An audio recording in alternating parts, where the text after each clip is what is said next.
Thanks, Nick. And do me a favor, stop rating my wardrobe. I wear this legitimately. I've had this flannel since 1994. Anyway, I'm Louis Kerman, back with an all-new Keeping It Real.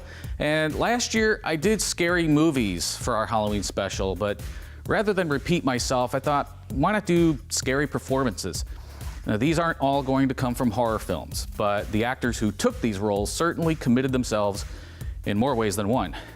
And for anyone expecting to see me list Heath Ledger in The Dark Knight, let me burst your bubble. It's safe to assume from the box office receipts that anyone watching this has already seen it more than once. So instead, these are my top 5 scary performances you probably haven't seen. First up, I have a twofer for number 5. Yes, I'm cheating, but it's actor Christian Bale in 2 movies, The Machinist and American Psycho. The Machinist is a psychological thriller starring Bale as a tortured machine shop operator, haunted by a past we don't quite understand until near its end. The scariest part of Bale's performance was the physical transformation he undertook for the role. This is not CGI. He actually is that thin. The 6-foot Bale weighs roughly 120 pounds here, a stark contrast to his follow-up, Batman Begins, but I'm digressing. My second title, American Psycho, has garnered something of a cult following in recent years, since its 2000 release. Adapted from the darkly comic Bret Easton Ellis novel, we're taken into the head of its central character, an investment banker named Patrick Bateman. Set in 1980s Wall Street, American Psycho follows Bateman, whose fantasies and delusions blur his perception of reality. Bale's performance is a seesaw of cold restraint and over-the-top antics that will stay in the viewer's mind for days on end. And you can shake my hand and feel flesh gripping yours, and maybe you can even sense our lifestyles are probably comparable. I simply am not there. At number 4, again, this is not a horror movie per se, but Javier Bardem's turn in No Country for Old Men will give anyone chills. Another adaptation, this time from Cormac McCarthy's neo-western noir novel, No Country follows Llewellyn Moss, played by Josh Brolin, a welder who discovers a suitcase of $2 million at an aftermath of a drug deal gone bad. Hot on Llewellyn's trail are bounty hunter Carson Wells, played by Woody Harrelson, and Anton Chigurh, played by Bardem. Though he is a supporting role, Bardem steals every one of his scenes. What's the most you ever lost on a coin toss? Sir? The most you ever lost on a coin toss? I don't know. I couldn't say. Call it. Call it. Yes. Most of that centers on the psychopathic nature of his character and the very relaxed, natural way he plays it. This isn't a monster movie in the classic sense, but it does have a monster in it, and he's all too human. Call it. The coin don't have no say. It's just you. I got here the same way the coin did. We're going to stay on that theme for number 3, and this one is from the ladies. Well, one lady in particular, Rosamund Pike in Gone Girl. Gillian Flynn adapted her own novel about a marriage gone awry. Nick and Amy Dunn lead perfect lives by all appearances, but when Amy goes missing on the couple's anniversary, Nick becomes the prime suspect. Okay, spoiler alert. I may as well warn you now, since I did put her on the list. It turns out Amy Dunn is very much alive and in hiding and actively framing her husband for murder. Her primary motives might include Nick's infidelity, among other perceived wrongdoings, but Amy goes to some extreme measures here, which even includes a type of murder I haven't seen since the 1992 thriller Basic Instinct. Another factor bringing this close to the top of disturbing performances for me is the way that men and women perceive Amy Dunn's motives. Now, this conversation even goes on in my own home today.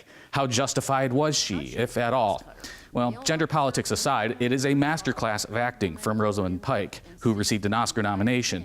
And so much so, even nowadays, I have a hard time accepting her in the more pleasant roles that she's had in other movies since.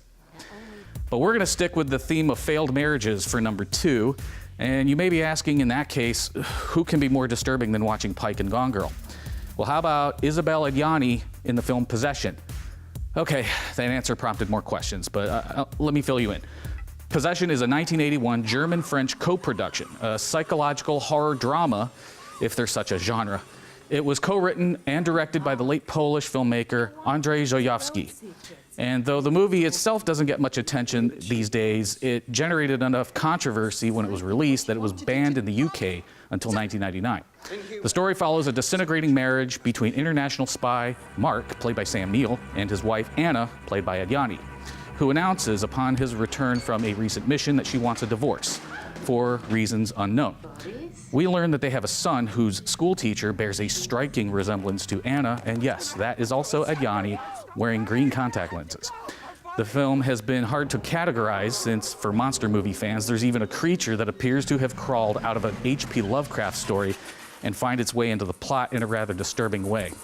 As the story unfolds, it becomes clear that everyone, including the couple's son, is slowly going insane.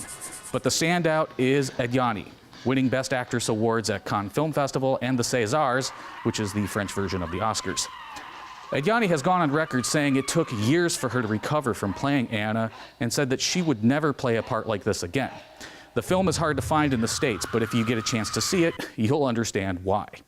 What I miscarried there was Sister Faith, and what was left is Sister Chance.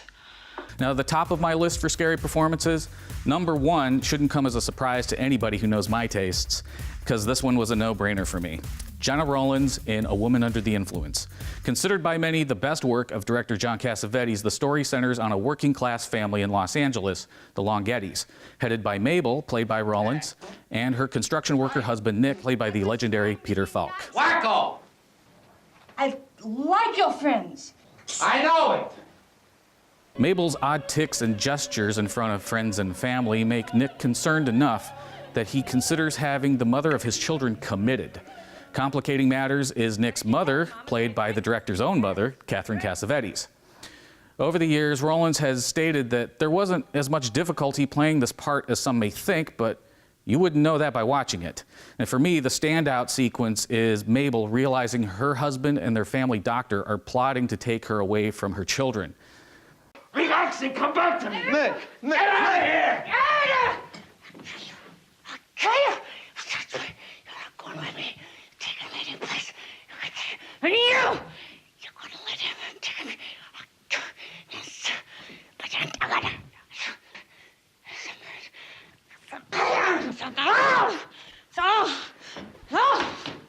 This is a chilling performance and one that shows you don't need serial killers or monsters to make the viewer fear for the safety of others in the story. If you have a Filmstruck account, watch it tonight and see for yourself. All right, well, that's it. My top 5 scary performances you probably haven't seen. So let us know by emailing the show if you have any other suggestions. But for now, it's time for me to go get fat on some of that Halloween candy. Stick around. There's a lot more of the Spotlight to come. Be sure to come right back.